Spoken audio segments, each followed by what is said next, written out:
देश के सम्माननीय यशस्वी और जयस्वी प्रधानमंत्री जी आदरणीय नरेंद्र जी मोदी, हमारे उत्तर प्रदेश के सम्माननीय मुख्यमंत्री जी श्रीमान योगी जी, राज्यपाल महोदया, मंचस्थ सभी मान्यवर, उपस्थित सज्जन, माता भगिनी,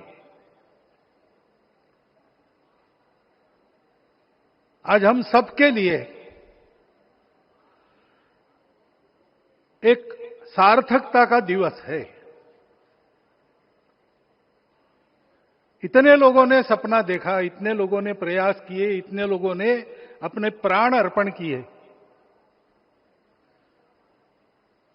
आज उनकी स्वर्गस्थ आत्मा तृप्त हुई होगी। आज वास्तव में अशोक जी को वहां शांति मिली होगी।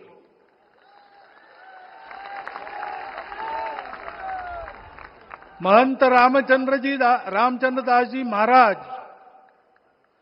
श्रीमान दालमिया जी, कितने संत, कितने गृहस्थ, कितने विद्यार्थी, उन्होंने अपना प्राणार्पण किया, अपना पसीना बहाया।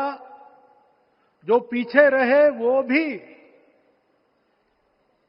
रोज ये इच्छा मन में व्यक्त करते रहे कि मंदिर बनेगा बनेगा, बन गया। और आज उस मंदिर निर्माण की शास्त्रीय प्रक्रिया पूर्ण हो गई,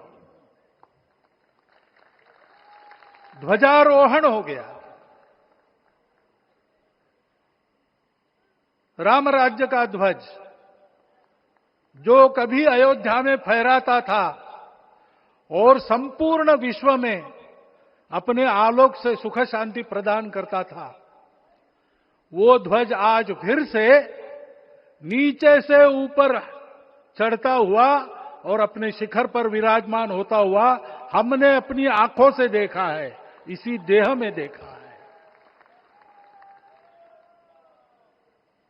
ध्वज प्रतीक होता है। इतना ऊंचा ध्वज चढ़ाना कितना समय लगा आप जानते हैं? मंदिर बनने में भी समय लगा। 500 साल छोड़े तो भी 30 साल तो लगे ही। उस मंदिर के रूप में हमने कुछ तत्वों को ऊपर पहुंचाया है।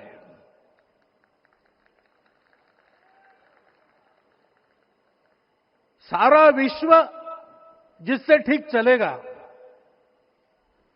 अपने व्यक्तिगत जीवन, पारिवारिक जीवन से लेकर तो सृष्टि जीवन तक सबका जीवन जिससे ठीक चलेगा,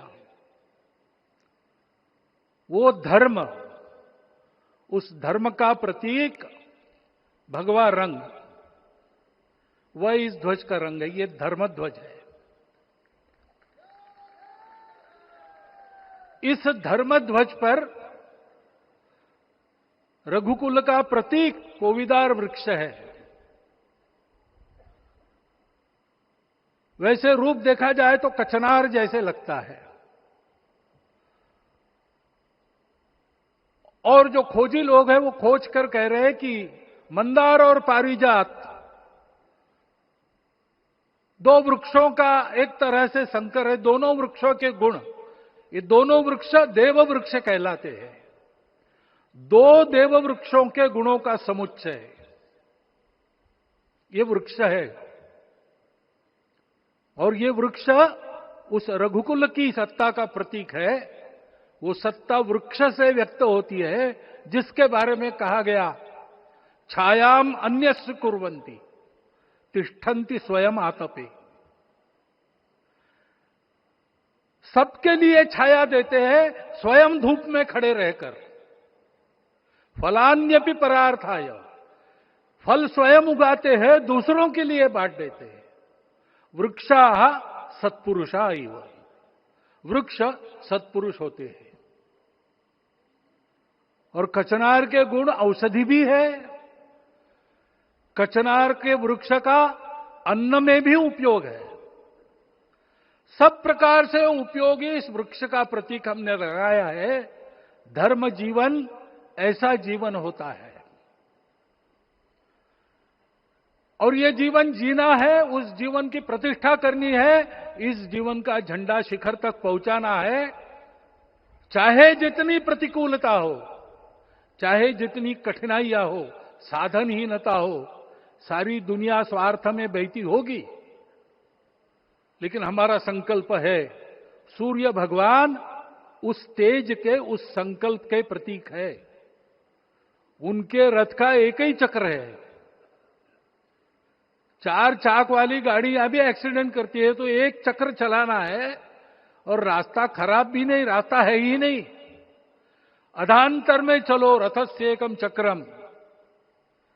रथ चलाने के लिए 7-7 घोड़े, उनको नियंत्रण करने के लिए सांपों के लगाम है, और रास्ता नहीं है, और सारथी जो है उसके पैर नहीं है। ऐसी गाड़ी चल सकती है क्या? कंप्यूटर में डाटा डालेंगे, कहेंगे नहीं चलेगी। लेकिन बिना थके रोज पूरब से पश्चिम जाना आना सूरज भगवान कर रहे हैं, क्योंकि कार्य की सिद्धि स्वत्व के भरोसे होती है। हिंदू समाज ने लगातार 500 साल और बाद के दीर्घ आंदोलन में अपने इस स्वत्व को सिद्ध किया, और रामलला आ गए, मंदिर बन गया। यही बात सत्य पर आधारित धर्म, सत्य जो प्रतिनिधित्व होता है ओंकार से, वो सारी दुनिया को देने वाला भारत हमको खड़ा करना है। हमारे इस संकल्प का प्रतीक यह राम मंदिर, उसकी प्रक्रिया आज हमने पूरी कर ली है। यह धर्म, यह ज्ञान, यह छाया, यह सुफल संपूर्ण दुनिया में बांटने वाला भारतवर्ष खड़ा करने का काम अपना शुरू हो गया है। उसको, इस प्रतीक को देखकर, हिम्मत रखकर, उसी प्रकार सतत प्रयास करते हुए, सब प्रकार की विपरीतताओं में भी हम सबको मिलके करना पड़ेगा। आज ये हमारे कृतार्थता का दिवस है, और आज हमारे संकल्प की पुनरावृत्ति का ये दिवस है। वो संकल्प हमको हमारे पूर्वजों ने दिया है। एतद् देश प्रसूतस्य सकाशाद अग्र जन्मनात्। इस देश के जन्मे हुए अग्र जन्मना है, सबसे प्राचीन है, इसलिए बड़े भाई है। वो ऐसा जीवन जिए कि स्वम स्वम चरित्रम शिक्षेरन पृथिव्याम सर्वमानवा। पृथ्वी के सर्व मानव अपने अपने चरित्र की शिक्षा, जीवन की विद्या भारतवासियों से सीखे।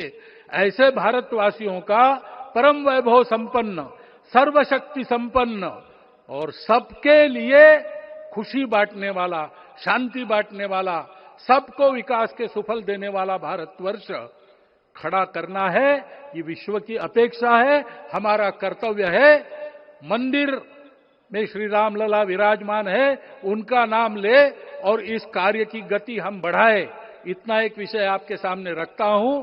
जैसा सपना देखा था उन लोगों ने, रामदास स्वामी ने कहा था, स्वप्नी जे देखिले रात्रि ते तैसे ची हो तसे। ऐसा सपना उन्होंने देखा था, बिल्कुल वैसा। और मैं कहूं कि उन्होंने जो सपना देखा था उससे भी अधिक भव्य और अधिक सुंदर ये मंदिर बन गया है। हमारे हृदय में वो निश्चय का सृजन करे, तपस का सृजन करे। ये शुभकामना मैं आप सबको देता हूं और मेरे शब्दों को विराम देता हूं।